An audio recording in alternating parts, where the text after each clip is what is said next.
Alrighty, guys. So welcome to Empowered Elites team call for February 17th.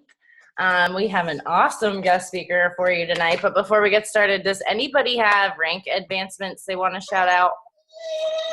I do. I don't think Nina's on the call, though. But Nina hit Emerald. Awesome. I think it was 2 weeks ago, actually, but she hasn't been on the call. So I don't think I called it out last week or I wasn't on or something. But yeah, so yay. And she hit Success Club as brand new coach. Yes, she did. Awesome. Yes. I forgot about that part too. Good call. Thanks. Does anybody else have shout outs this week? No? All right. Well, then I'm just going to go ahead and get started so Meredith has plenty of time to chat, as this is a topic that is highly wanted to learn about right now.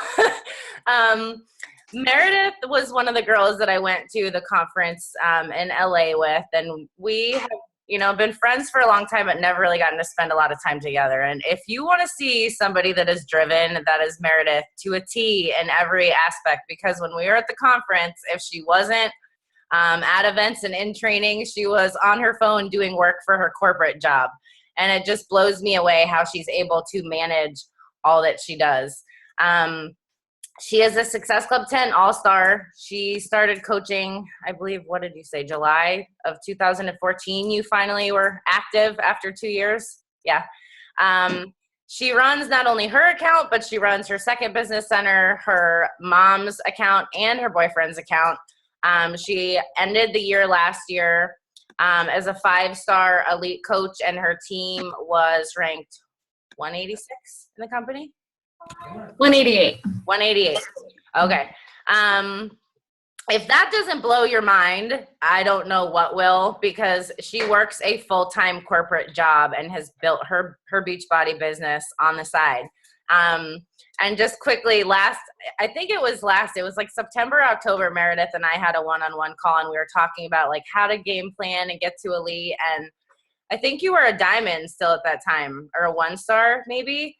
And we only had a couple months, and she's like, I'm going for it. I'm doing it. I'm going to be elite. I'm going to be 5-star in like the next 2 months. And I was like, you're crazy, but go for it. And sure enough, she pulled it off. And it was just incredible to see her take such a huge leap in such a short amount of time with focus and drive and just executing her plan. Without further ado, Meredith Kelly is going to talk to us about how to manage our time tonight. Thank you so much, Dana. That's it's so crazy to hear some of the background info. Like, I still feel weird sending it to coaches when they ask for it. I'm like, this doesn't seem real. And I'm going to tell you guys like why. And I think that's kind of a shock to anyone when you do accomplish some goals like that. But the main reason is because a year ago at this time, I was a very different coach, and I had a very different team, a very different mindset. To put things in perspective, I don't know how many of you are going for elite, but as of June 30th last year, I had 39 elite points. So not many. I wasn't even halfway through the year. And I didn't have my first coach hitting Success Club until like May of last year. Like, literally could not get one person to work the business. So this is all about attracting your tribe and finding people to run with you. So, but when you want to become a leader, the first person you must lead is yourself.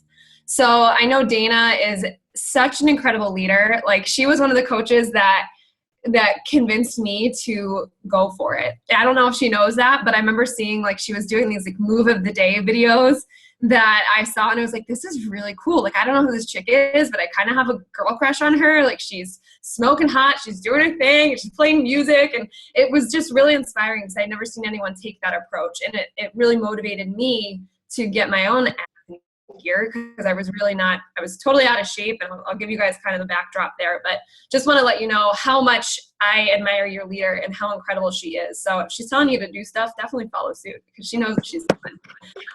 But really, I'm not going to tell you guys anything tonight that you don't already know or that you haven't already heard. So I hope that the expectation isn't too high. I just want to help you guys really allocate your time in the places where it matters most, and let you know kind of my secrets to success, or where I found that momentum. Because as Dana said, it's really about creating a plan, sticking to it, and having that consistency to just keep going. So to give you guys kind of where I came from. So I signed up as a coach in June of 2012.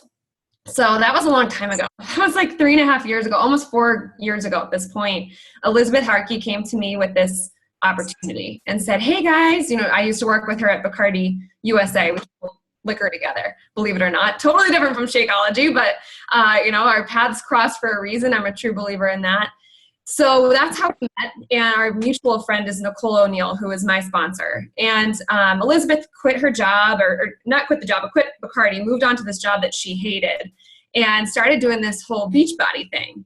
And she sent us an email. We were probably some of the first people she reached out to, and said, hey, you want to try these shakes? They're going to make you feel awesome, all this stuff. And Nicole bid on it right away, and I didn't. I was like, I don't know, this sounds kind of sketchy, like whatever. Let me see what happens and see if they have success first. So sure enough, a couple months later, it seemed like they were doing well, and I thought, okay, I'll just sign up. Let me just give this a shot. So I signed up, and I did about 2 weeks of insanity, and I thought, I don't know if there's any call, but I was like, this is bull crap. Like, I can't do this. This workout sucks. I hate it. My knees are killing me.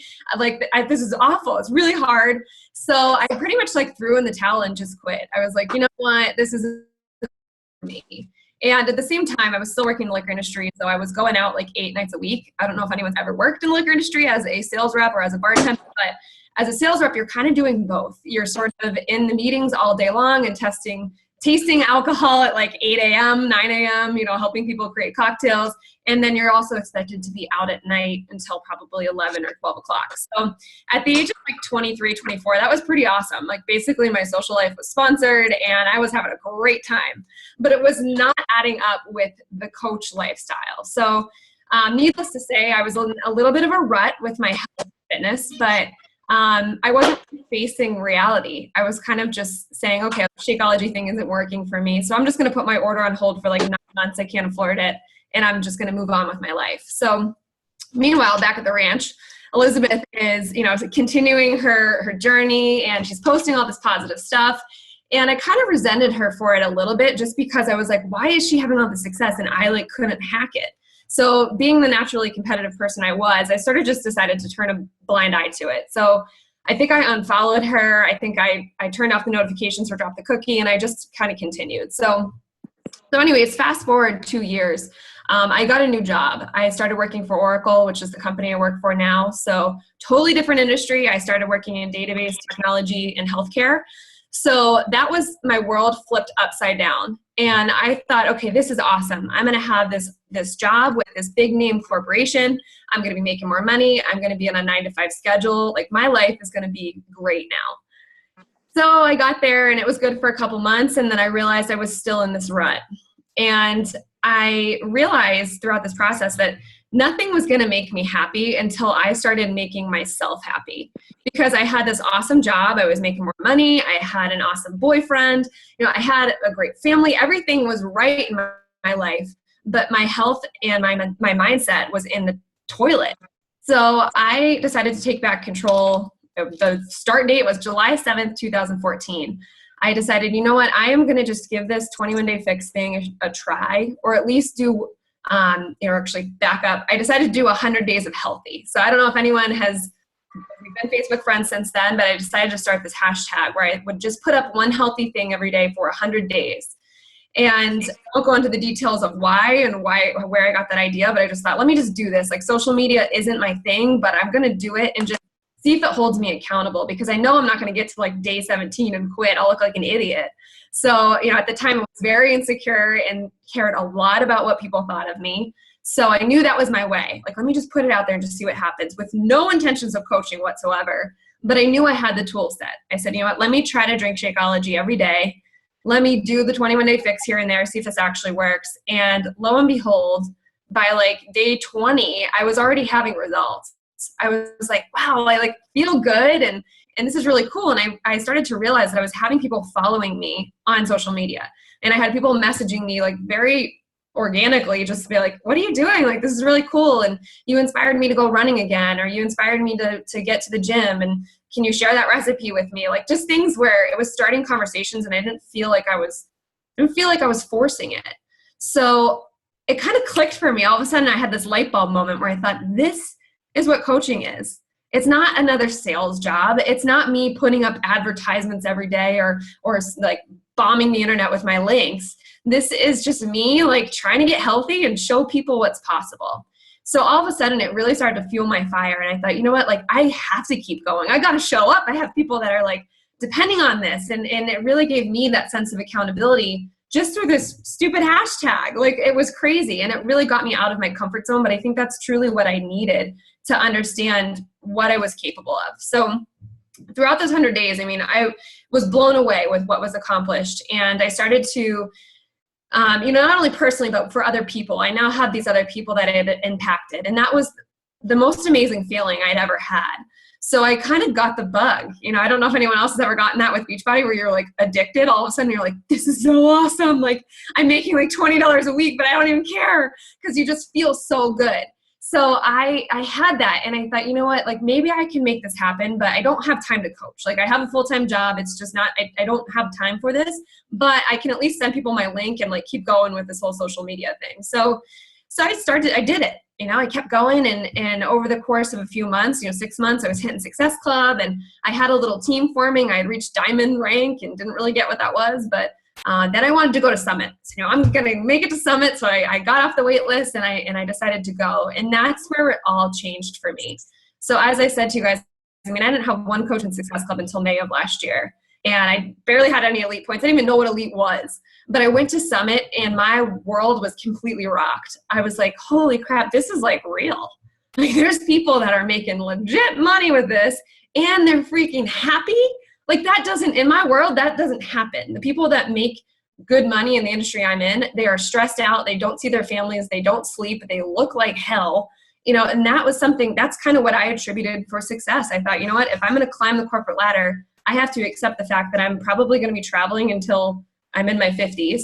I'm going to be really stressed out all of the time. I'm in my 4th quarter at work right now and I want to pull my hair out of my head. And I'm not going to see my children. And that was something I had just settled for and I don't have kids, but I want them. So I think, that's something I don't want to accept. And I saw people living this lifestyle where they hadn't settled and they truly, truly enjoyed what they did and they're impacting other lives. And that to me was just such a powerful experience. So if you haven't been to Summit and you're not sure if you want to go, like you have to get there. Like that's where I turned a corner. So I came back from that trip and was like, I got to share this with the world. And I have to start talking more about like what's possible with this. It's not about challenge groups and challenge packs and Shakeology. It's about every door that it's opening for me and for everyone else that I'm working with. So that's really what I started to share. And I think that's when I started to attract more people to my team that wanted those same things, people that wanted to pay off their student debt, people that wanted to be home with their kids or wanted to save for a house. Like those were the things that registered with people, not 6-pack abs and biceps and bikinis. Like, yeah, that stuff's nice, but it's temporary. So when you're talking to people about feelings and talking to them about their future, that's when shit gets real. So that's really where, I started to see my team build and I started to find people that had those same goals and aspirations for their life that I did. But it wasn't until that moment that I realized that was possible through this opportunity that things changed. So along with that change came a heck of a lot more work where I thought, oh my God, like this is crazy because I want these people to be successful, but I also need to make sure I'm growing my business and managing my challenge groups and everything else. So how the heck do you do that? And I realized that if I wasn't creating sustainable time management behaviors, the ship was going to sink. So that's what I want to share with you guys. So that's been a big, long-winded introduction, but I think it's important for you guys to know kind of where I came from because I think a lot of the time we play the comparison game, and I was so guilty of that, to the point that I was dormant for 2 years because I just thought I can't do what everyone else is doing, and I'm not that person. I'm not a social media person, and in all of those comparison games that we play, but really a lot of it is timing, and a lot of it is just taking that leap and having faith. So it's not always, if someone goes quiet on you or they fall off track, it doesn't mean they're not going to come back around. So don't ever lose hope on people, but you can't want it more for them than they want it for themselves. So lead by example and really show them what's possible. And that's what my mission has been as a full-time or someone with a full-time job and a coach. And that was my mission last year for Getting Elite, is I said, you know what, I want to show my team that this isn't something that is just possible for someone that is full-time Beachbody or someone who is doing this, balls to the wall for 12 months straight. I want to show them that this can be done, and I'm going to do it again. So here we go, guys. So I'm going to use some of the slides that I had made for a presentation in the 10X group. So if any of you were in that with Colleen Curtis, some of this might be repeat, but hopefully it's good to hear it reiterated, and we can have a little bit of dialogue at the end for anyone that has questions or things that you're struggling with. So really, it's a brain game, you guys. Like, this is something where if you get in your own head about it and you tell yourself you don't have time or you can't do it or you're disorganized. Like, I've been so guilty of that lately, where I've been like, I can't post, I'm uninspired. And it's like, I'm being my own worst enemy because I'm telling myself that. So tell yourself, I am organized, I have a plan, and I'm going to get this done, and you will. But then you have to take action. So every day or every week, I try to do a brain dump. So I have a whiteboard that I'm staring at right now, a whiteboard, and then I literally go through notebooks like on a monthly basis because I'm constantly writing stuff down.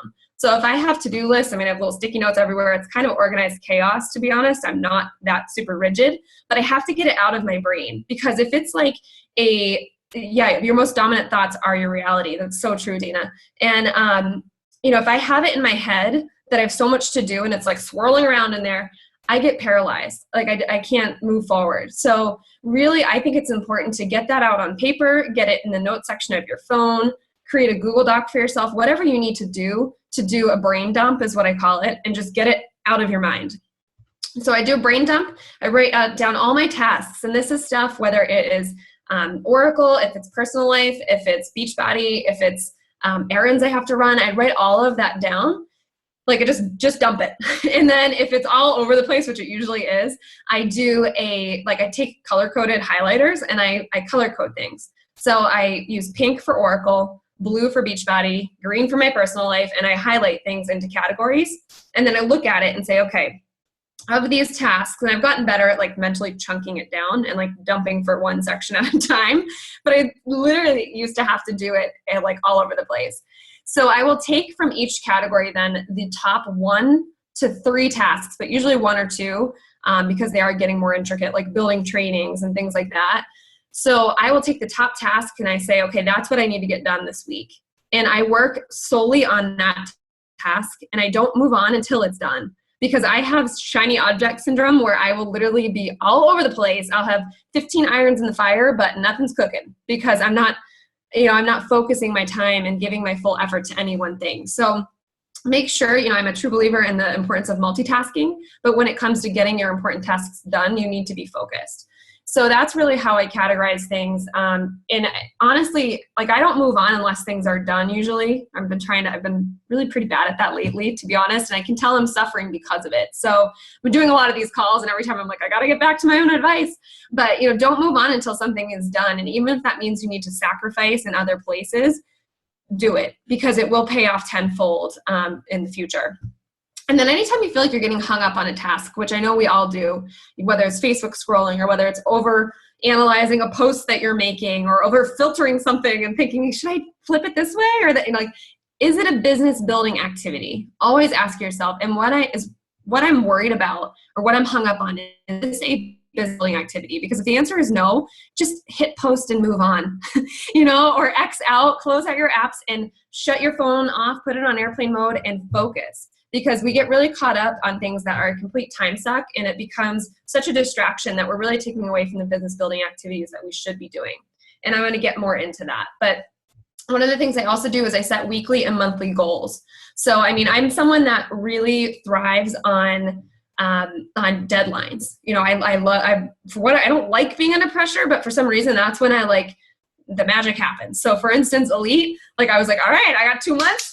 We're doing this. It's like I had the deadline, but I don't want to go through that again. Honest to God, I think I gave myself a stomach ulcer over it. You need to give yourself deadlines that are practical and manageable, but be aware of them and take one step at a time. So if you want to be an elite coach, don't just be or a premier, whatever you want to be, don't just put it out there and be like, I'm going to be this, and hope that 12 months from now you wake up a premier coach. you have to break it down into smaller goals. So give yourself monthly or weekly goals, chunk it down, and then reevaluate each month. Okay, did I meet my goals? If not, you need to adjust moving forward, because you can't just expect to go through the motions and eventually get there. You have to be very methodical about what you're doing. And so managing your non-negotiables. So I talk about these tasks and really prioritizing business building activities. And a lot of the time my team asks me, okay, but like, what are those things? And there's so much out there, you guys, like between like pages and boosting your Instagram and hashtagging and all this stuff that's out there now, lead pages, MailChimp, and all these things that are great resources and they're fantastic. But I think a lot of us, it almost forces us to have shiny object syndrome, because then we're like, okay, I got to do this and I got to do that. And like, you feel like you need to be doing all these things because that's what everyone else is doing, or everyone else has a fancy website and everything that they're doing. Don't get caught up in that. You know, your non-negotiables and your business building activities are your 3 vital behaviors. Not rocket science here, guys. Like, that is how I built my business. I didn't create some crazy system or some amazing lead generator. I just showed up every day for my workouts. I posted about it and I shared it with people. It was nothing to, and I worked on myself. I did my personal development. So really work on those and don't get so caught up. For me, at least personally, with being a full-time employee, I can't get distracted and caught up in Facebook all day long. And I think that that's something that really gets a lot of people stuck on like a hamster wheel, where they're constantly checking Facebook and feeling like, okay, I got to post morning, noon, and night, morning, noon, and night. And if you miss a post, you're freaking out because you feel like you're behind. Don't do that to yourself. Like, I honestly was scared, what's the word I'm looking for? Like shitless over Facebook. I was like, was so afraid to post when I first started this whole journey, that like I would put up 1 post a day and I would honestly be like my palms would be sweaty. I'd be like, oh my God, is anyone going to like it? Like, I'd be so nervous. So the thought of doing that 3 times a day was like giving me a heart attack. So, but that's all I had to do. I posted once a day and it started to build that momentum. Now, if you want to move quicker, yes, you might want to post more than that, but that's enough to just get the ball rolling if they're quality posts. Like, don't just be putting up like a picture of your Shakeology shaker. That's not going to do it. But put up a post that talks about your journey, talks about the fact that you're girl boss in it and you are like working both jobs and you're feeling good and this is something you look forward to after work, or it's added value to your life or hope to your life in some aspect. So talk about those things, even if it's just once a day, and also be a real person. Like, show people be you. Show like you're unique. Like, if you're goofy, be goofy. If you're sarcastic, be sarcastic. If you have a potty mouth, put it out there, because you're going to attract those people that are the same way as you. And yeah, be authentic, because if you're trying to be someone else, if you're trying to fit into this mold, you're going to either attract other people that are trying to do that, which is not cool, or you're going to attract someone that doesn't vibe with you. And then it's a disconnect. You're not communicating, and you end up having this team that doesn't really create a culture or create a tribe. So be you, even if that means you're not posting about health and fitness during the day. That's okay. If one post is just a completely off your rocker goofy post, but it tells people who you are, that's what you want. So I post at least once per day. Now I try to get in at least 2. But the other reason why I don't post all day or try to comment all day is because you need to show other full-time workers that this is possible for them too. So what I found is that when I was trying to be on Facebook all the time, or one of the most common things I hear from my team and people that are evaluating the opportunity is, I just can't be on Facebook all day. Like, I'm a nurse, I'm a doctor, I'm a this or that. I literally cannot log onto Facebook. It's blocked at work. So you have to show them that this is possible without being attached to your phone and Instagram or whatever 12 to 24 hours a day. So you need to let them know that this is possible. You get your little positive vibe fix, you go to work, and then you come back and you dive back in. So that's really kind of the name of the game, I think, as a full-time employee. And I also check in with my groups and check my online office daily. So I think, to me, that's a no-brainer, but I really think it's important to be present in your challenge groups and present in your team page. So if you have a team page, whether you have 1 coach or 101 coaches, create a team page. Like, be present, be a leader, show up with them, connect with those people, because that's going to allow you to facilitate those relationships, but also show up as a leader to them. So they're not just automatically looking at Dana as the leader or Elizabeth as the leader. They're looking at you because you're leading by example and showing them that, yes, Dana is your upline and she's an awesome, awesome leader, but so am I. So start that early. And then use trackers. So this is a big thing. Like I said, I'm a pen to paper person. And a lot of the time I do let my lists and my trackers like stick in my head. I pride myself on it. I'm oddly good at remembering like stupid facts. Like I can remember my phone numbers from like when I was 5 and 6 years old.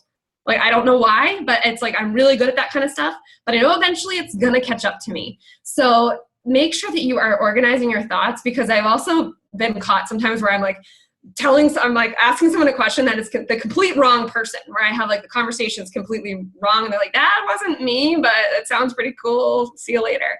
So make sure you're not catching yourself in that. Always have a 10 in play. So that's a list that I absolutely keep on hand. So I don't know if you guys have heard of that, or I'm sure Dana has told you guys about it, but always have 10 conversations going of people that you're forming with, not necessarily like people that are absolutely 100% going to buy a challenge pack, but creating those relationships. So always have 10. I always keep track of my previous no's, and I'm constantly reminded, actually today was another one, of someone I didn't follow up with, and she eventually purchased the 21-day fix from someone that wasn't me. So I'm like, God, if I had just followed up with her, so make sure that you are following up with people, showing them that you care, and like, don't take no for an answer. Like, okay, you don't want to do this, but how else can I provide help for you? Because I want to help you. You came to me with goals, and if they didn't, then just check back in with them, see how they're doing. Current challengers and new coaches. I also keep a list of those, because those are, as we all know, that's really where you're like fostering the relationship that's most important. Because if you have a new coach that signs up and you completely let them fall to the wayside, like, not that you need to give someone the hand holding or give them anything on a silver platter, but if you don't really like light that spark in the first week or two, you kind of lose them. I really think, because they don't feel like they're successful. They don't really know what they're doing, and the excitement's gone. So capitalize on that. Let them know that you're there, and plug them into something like your team page, your training, make sure that they know you're available, and just, again, show them you care. Text them, let them know that, hey, just thinking about you. How's everything going? You don't have to be ramming it down their throat, but keep track of them. And then also challengers. One thing that I've found, especially when you have challengers that work full-time, they fall off. It's almost a guarantee that like they're coming in hot first week, everyone's gung-ho, they're pumped, they lost 3 pounds or whatever, and then by Monday of week 2, they're gone. And a lot of it is because we need to show them that, hey, you can keep going, and you need to reach out to them one-on-one. Send them a text message, send them a private message. Don't count on your challenge group to do the work for you. So that's really an area where I've been able to reignite some spark with people, just because I reached out to them. They're like, okay, yes, I need to replug in. But if I hadn't done that, you lose them, and then they're frustrated, they're pissed off, and then they cancel their Shakeology. So really, really important there. So now moving into a little bit of the tough love that I give my team. So I hear this all the time from people. I just don't have the time. And while I do believe that there are people that have extremely crazy schedules, like look at Dana's running around, she's got her kid, like, crazy maniac Declan running around, but she still makes it happen. And I don't know how many of you guys, I think most of you nodded your head that you're full-time employees. And I think several of you are moms also. So if you're doing both of that, you essentially have 2 full-time jobs. So hats off to you. That's freaking awesome. But I also think that you do need to find the hidden minutes in the day. So just to give you a little reality check of just how much time we actually do have, I'm going to do a little math problem for you guys. So I don't know if you have a pen or if you want to follow my thoughts here, but there's 168 hours in the week. If you sleep 7 hours a night, which to me is like being pretty generous there. I don't think too many people, if you're in the coaching world, are sleeping 7 hours a night. If you are, you probably are just like so refreshed. But most people are not sleeping 7 hours a night, but I'm just going to give you the benefit of the doubt. So that's 49 hours, and that leaves over 119 hours. If you work 8 to 5 p.m., 5 days a week, that's 45 hours. So, and that's, a pretty much standard job.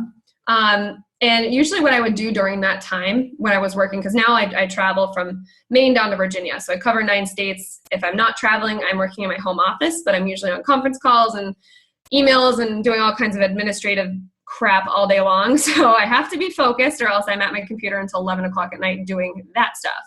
So what I'll do sometimes, if I find my brain like veering off into Beachbody world, or I have like this great aha moment, I record it in the voice memos of my phone, or I write it down on a sticky note, or put it in the note section of my phone, and then I get back to work. So I kind of give myself the ability to, again, dump it from my brain. So it's not like up there, like giving me an alert all day, and I can move on. So that's the way that I maximize the time that I'm at work. And then if I give myself a lunch break, I usually use that time to check in with my groups, check in with my team page, remind them about the national wake-up call, team calls, that kind of stuff. I do that on my lunch break. So if you have a lunch break, I encourage you to use that time wisely. Use it to build your business. But let's just say you don't. Okay, you have 45 hours subtracted from that 119. That gives you 74 hours left over. If you have a 2-hour commute, and I'm using that, I live just north of Boston, and there's always traffic. So my office that I can go to is like 15 miles from here. It can take 2 hours to get there. It's absolutely absurd. So let's assume that. You got 2 hours each way. That's 10 hours a week.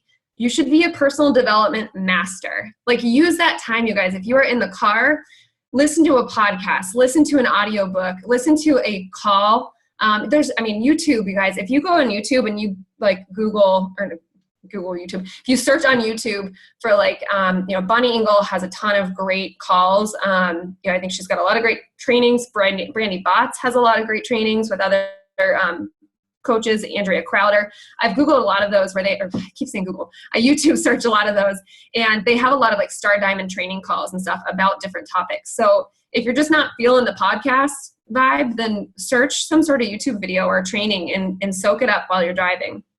So that's 10 hours. That leaves you with 64 hours in the week. If you take an hour a day to work out or make a shake, which you should be doing if you're doing your 3 vitals, that leaves you 57 hours of leftover time. Like 57 hours. I don't know what else. 7 more hours to go to the bathroom, that leaves you 50 hours. Oh my God, you guys. And like, if you're factoring in like cooking dinner and stuff, because that's what I hear from a lot of my coaches. Well, I have to meal prep and I have to cook for my family. Okay, if you're doing that, then do that during like a team call. So, get on your Zoom, block off your camera and multitask. Like, that's times where you can maximize that time. So if you're saying you don't have enough time, I really think that it's a matter of looking at your day and finding where you're spending time, because a lot of the time you think you don't have it, but you're really just wasting it in certain areas. So a couple of the ways that I've helped my team to create and maximize those 57 hours, because a lot of people have other obligations. So if you have kids, I assume that you're probably spending about 75% of that time taking care of your kids. So, okay, that still leaves you like 15 hours to build a business. That's a lot of time to dedicate to doing this. So create a schedule for yourself and set business hours. And when I say that, I'm talking like I have a schedule. It's taped up. Oh, shoot. I have to reprint that. But it's literally like every 15 minutes of my day is scheduled out. And that seems a little bit OCD, and I can share that schedule with you guys if you want to just see how I chunk it out. But I have it from 5 a.m. in the morning until 11 o'clock at night. Like, that is scheduled out times, and I have it scheduled in breaks too, because you have to give yourself downtime. But really what I do is I create this schedule, and I give myself business hours. So from the hours of 8 a.m. until 5:30 p.m., I block off for my full-time job. So that's when I got my Oracle hat on. I try to shut off Beachbody, and granted, it's hard sometimes, but I really try to make sure that I'm maximizing the free chunks of time before and after work. So when I say I'm wearing my Oracle hat, you have to know how to switch hats, because if you're trying to do both things at all times, you're going to burn yourself out, and you're gonna shortchange one or the other. You're either going to be sandbagging at your full-time job, or you're going to be shortchanging your customers and not giving them your full attention. So you want to make sure you're giving your full attention to both subjects. And the way I do that is I make sure I have a power hour. So when you're doing a power hour, I'm sure, how many people on the call do a power hour? Just for good measure, I want to see. Okay, cool. So you guys are probably pretty familiar with it then. And even if you need to divide it up to, 30 minutes in the morning, 30 minutes at lunch, and 15 minutes at night, like, do that kind of stuff, but set a timer for yourself. You guys, like, a lot of the time I'll sit down to do my power hour, and if I don't watch myself, I'll spend an hour doing like messaging, and I'm like, and I'm like reading my message 5 times to make sure it sounds okay. Like, just hit enter, just send it, like, that's the kind of stuff that when you're doing it, just get it out there, go through it, and do the thinking later. So, friend requests and comments on people's pictures and stuff, that should not take you very long. And then checking in, like I used to pour my heart out on my check-ins. Like I'd be like, great job today. Like I can see it in your face and blah, blah, blah. Like, and I'd do that for like 25 people a day. That was taking so much time. Again, check in, support people, but where the magic is really going to happen is those one-on-one connections that you make with people along the way. And I don't get caught up on my notifications. So I really try to not even really check them. Like, to be honest, I will check my groups. I check my personal page. So I'll look at like my post and comment on or reply on people's comments, but I don't really look at my notifications and go through them one by one, because I find that that's a really big time suck too. And then finding the hidden minutes, I already kind of talked about that. Like when you're driving, when you're cooking, when you're showering, when you're in the bathroom, like if you're getting ready for a date or whatever, like listen to some personal development or listen to a replay of a call. Like do that kind of stuff so that you're multitasking and you're maximizing that time while you're also doing something else. And then pre-draft and plan ahead. So one of the things that I've fallen a little bit out of the habit of, and again, I realize it's impacting my business, is using the time on the weekends to plan your posts and plan like themes ahead of time. So I do this very methodically with my challenge groups, as I'm sure most of you do. But if you can plan out your posts and schedule them, or at least, again, have them available in the note section of your phone, I will do that a lot. And then all I need to do is like wake up in the morning and copy and paste it right to my group. So it's not scheduled. It doesn't look like I was this robot scheduling something, but it's already ready and I don't have to use brain power to sit there and like come up with it. The other thing that I would recommend if you have a like page, this is something I need to get in the habit of doing, is scheduling your posts on your like page, and then you can copy and paste them to your personal page. So it's already doing the work for you. All you have to do is on like a 2-minute break at work, go into your like page. If you had a post go up an hour ago, copy it and paste it right to your personal page. So it's already there for you. And then I said this earlier, make sure that when you're building the schedule for yourself, you are scheduling downtime. So I had to actually put in like an hour for a break after work, because I was going right from Oracle. I would disconnect my VPN, shut down my email, and boom, I'd go right into Beachbody. And what I was finding is that like I wouldn't come out of my home office until like 10:30 at night. I haven't eaten dinner. I haven't seen my boyfriend. I haven't talked to my dog. I'm like, this is just not cool. So, you have to make sure you're giving yourself time to disconnect too, scheduling time for dinner, and also allowing yourself to shut down at a reasonable hour. Because I was also finding myself at my computer until 2:30 or 3 in the morning, and that's not cool either. Because once again, and this is a point I make later on in this the slides I'm looking at, but everyone admires a hero, but nobody wants to be a hero.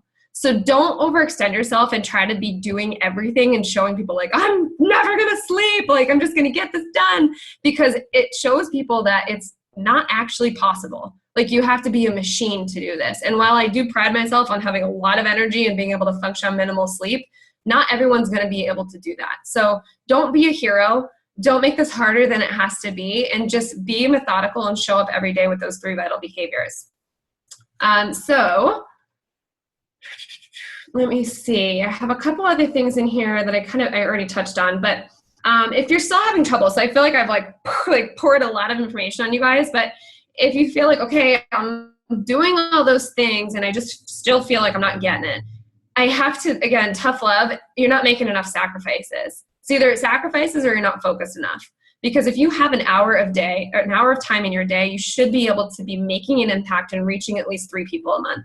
That's all you need. So if you are like trying to boil the ocean and you're trying to reach everyone and create these crazy systems and you're not hitting Success Club, you're putting the cart before the horse. The first thing you need to focus on is finding 3 people that need your help. So that's really what I try to teach my team. That's what I've tried to teach and lead myself with is, the first 2 weeks of the month are focused on hitting Success Club. I got to find those 3 people that need me in their life. And after that, I can worry about creating the systems and the MailChimps and all that kind of stuff. But work on that first. So, if you're finding that you're still having trouble with this stuff, I've completely eliminated TV pretty much. I don't watch TV anymore, and I'm sure I'm preaching to the choir. I don't think anyone's here watching Netflix on binge, but I think I do have some coaches that do, like where they're like, I just don't have time. And then I see them posting about like watching this full season of The Bachelor. I'm like, what? Like, what are you doing? So make sure that you're evaluating the sacrifices you're making before you're making the time excuse. Are you waking up early enough? Are you looking harder for the hidden minutes, like maximizing your multitasking time on commutes and whatnot? Are you eliminating obligations? And this sounds really harsh. I even feel like I have like a mean heart when I say it sometimes, but like I've not gone out with a lot of my friends, like when they're doing things, their birthday celebrations or whatever, like I'll sometimes skip those if I'm not reaching my business goals. And that's a sacrifice I'm willing to make because this is so important to me, because I know it's going to allow me the freedom of time to be going to everyone's birthday and maybe their brothers, you know, in a couple of years from now.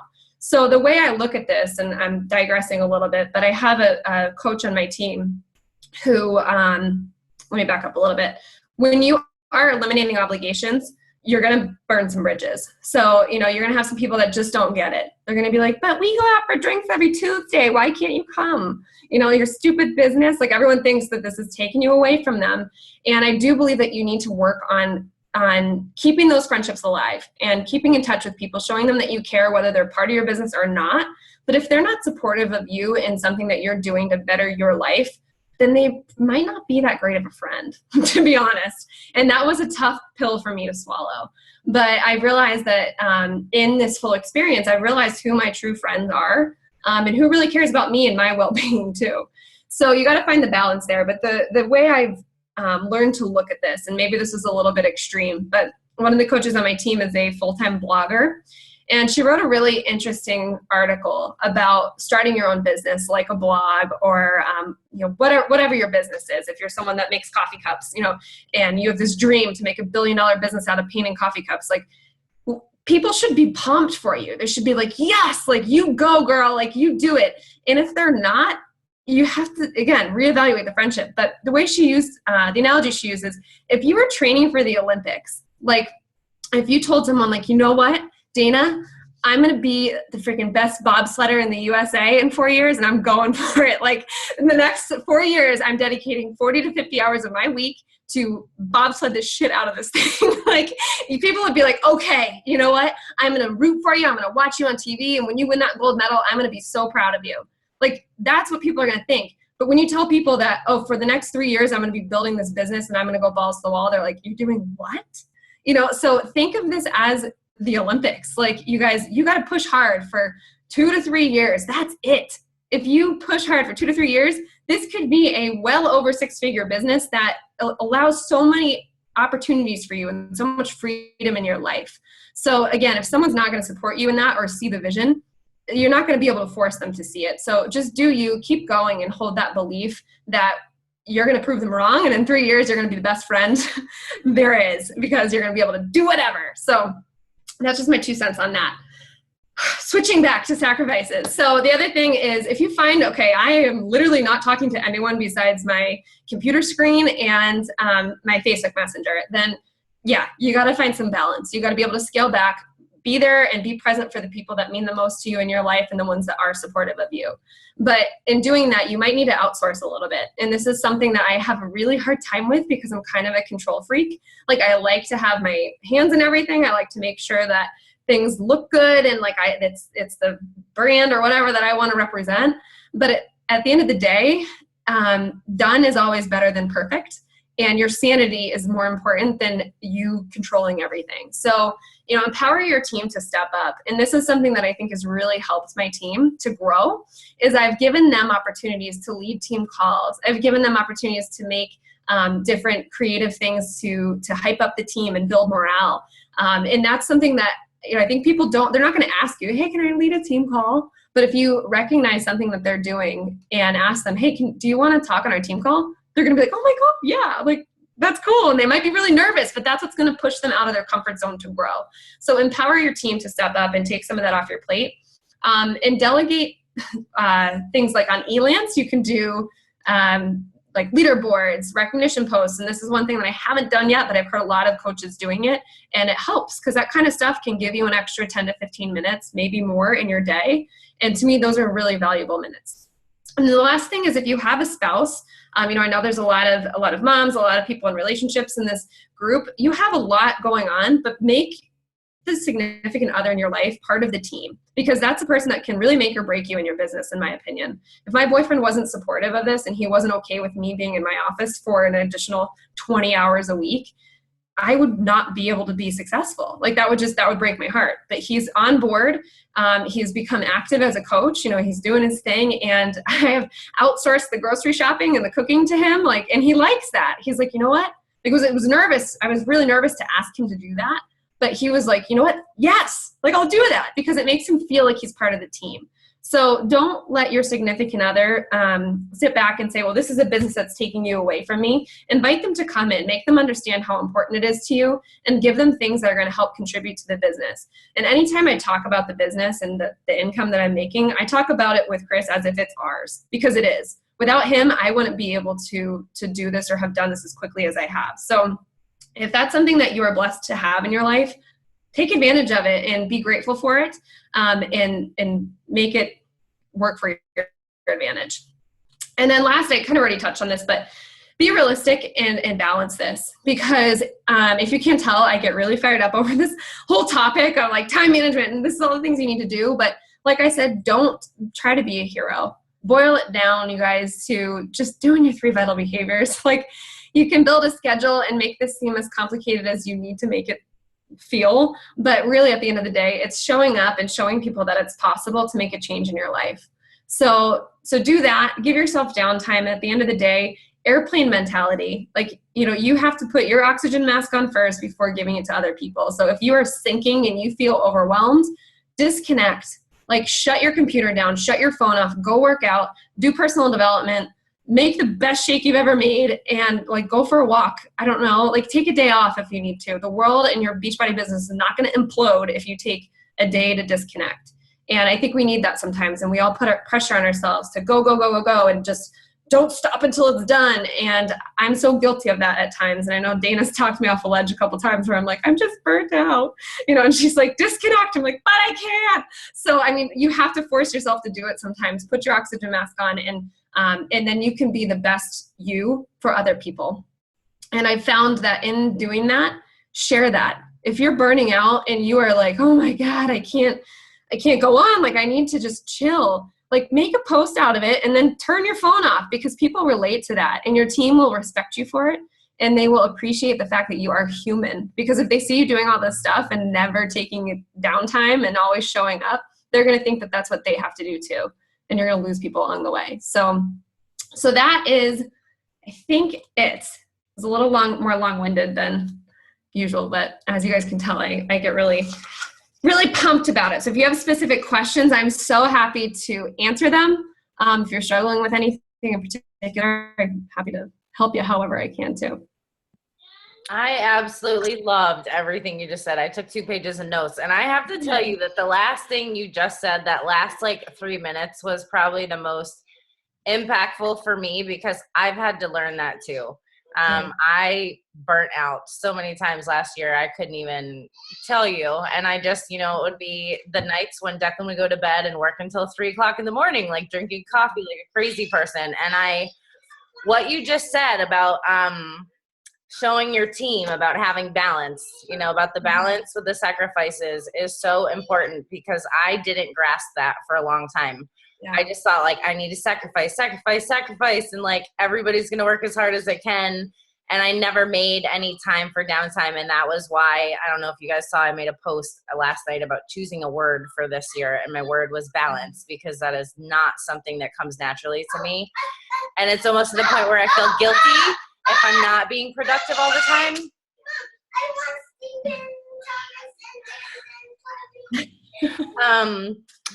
But I had a coach, just somebody else talk. I'll come back. Well, I think to Dana's point, like one of the things that was happening for me, and I even have had my fair share of meltdowns. Like if I could count on one hand number of times, the amount of times I've wanted to quit, I'll be honest with you guys, like I was like, oh, I can't do this. Like, this is like really freaking hard. But every time I'd be like right on the edge, I'd come back. I'd be like, no, I can't quit the Beachbody. Like, I just love it. And it's because of the feeling that it's given me. But at the same time, not everyone's going to have that feeling. Not everyone's going to be hooked like that. And I think that, it boils down to personalities and knowing that, some people don't have that in them to be like, like I don't know who's done max 30 on this call, but they have this saying that like, if you can't do one more, you do 3, And that's kind of like my mentality with Beachbody. It's like, okay, if I can't do it, I'm going to do more. It's like, I try to keep going, and not everyone is like that. There's some people that literally shut down and they're like, but I need to take a break, Shanti. Like, so allow people to max out, like allow them to chill. And, I think that like when you show them that you have like, that you need a break, that's going to make them feel better. Because when you start to get on this pedestal and you start to like power through, because we get really good at that, you get good at talking some smack to yourself and picking yourself up by the bootstraps. And, I think that's a really good quality, but that's learned over time. And you have to bring yourself back to where you were when you first started and tell your coaches, hey, when I first started, I didn't have that kind of stamina. And this is something you will learn, but keep reminding yourself that like, that whole saying, don't compare your chapter 2 to someone's chapter 20. So let them know, like, hey guys, I'm farther along in the business. I've been doing this for a while. You are going to get there. But keep reminding them that they just got started, because I have so many coaches that are like literally 4 or 5 months in the business and they are crushing it. Like, that's the only reason why my team is amazing as it is. It's not all me. Like my other business centers I'm running, I'm literally just getting started.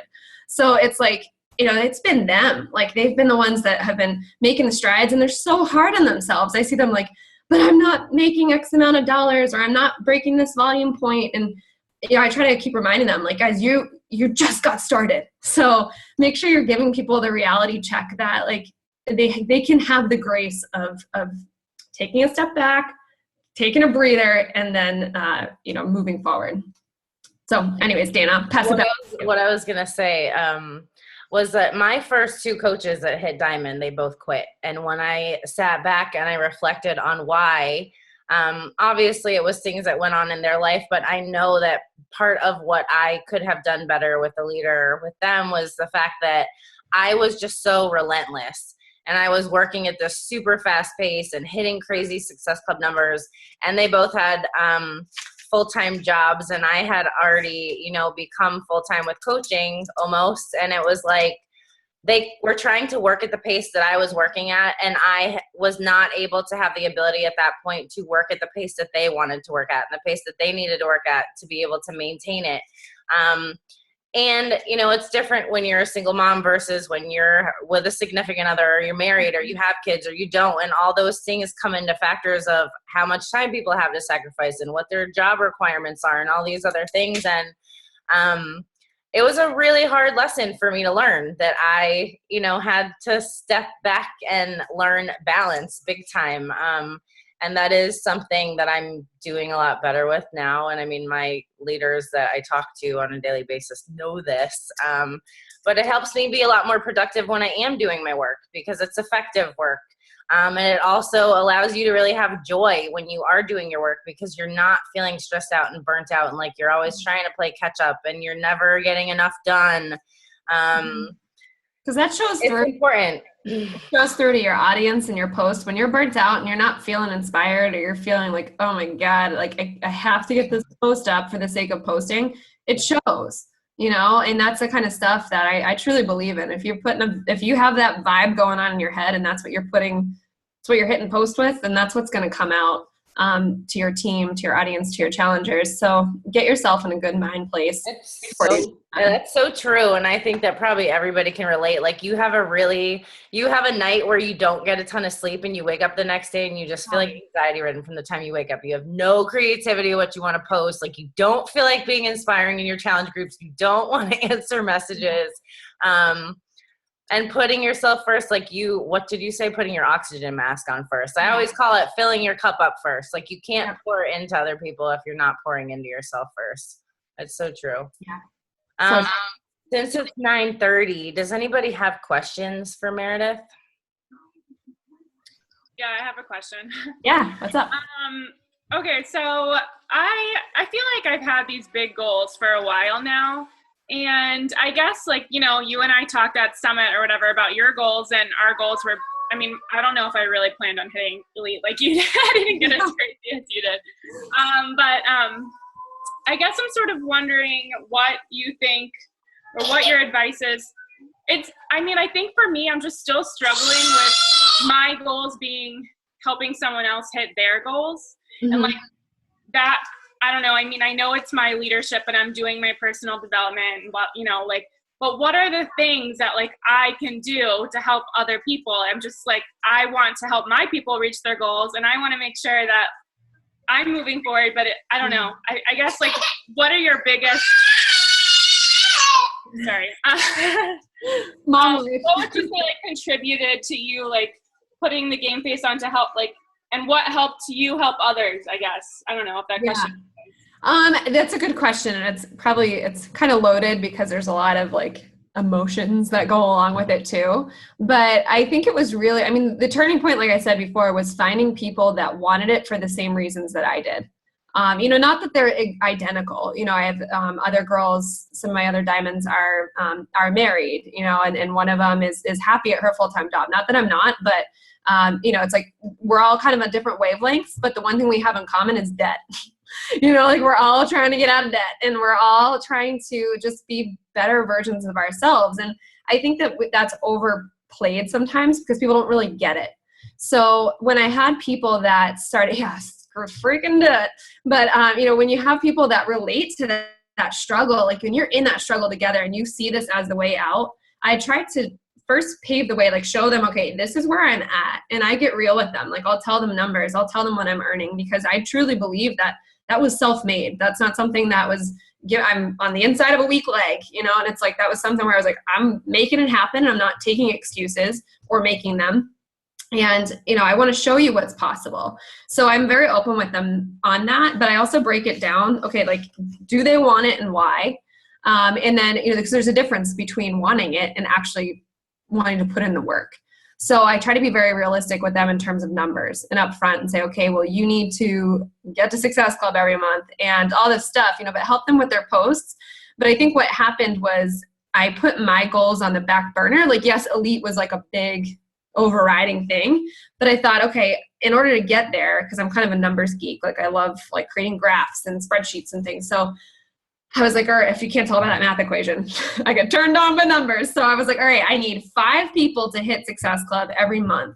And I need them to be hitting like Success Club 10 for the volume that's associated with that. So I put them in a Diamond Dash group, and I helped them with all their posts, with their conversations, and with really connecting with people and listening to their goals, but also connecting the dots with those people as far as their goals for their life, not just getting in shape or having a 6-pack. So I think that's where, it's all kind of connected, right? Like I help them to reach their goals by helping them see beyond just challenge packs, and helping them do that for their challengers and their coaches. So I don't know if that helps at all, but I think it's really just, it's digging deeper into their relationship. Like I talk to my diamonds like every day. Like 2 of them have become like 2 of my best friends. One of them might get a little bit hocus pocus here, but one of them does like meditation and stuff, and she's practicing like, manifesting things. And she's like, I had a dream or had a manifest vision or whatever that I was your bride, your maid of honor at your wedding. And I'm like, that's probably not far off at this point, because I'm like so close with this girl at this point. So, it's gotten to that level where I've gotten so close with the people on my team. And I think that's what you need to have. I truly believe that. And I don't expect everyone to be that close as the team grows.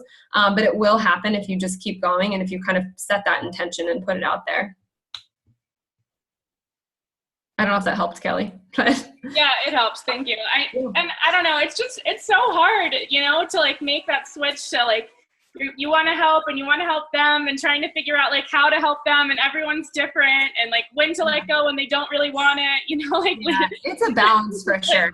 A hard thing. But and then as far as like recruiting, sorry, my child is wild right now.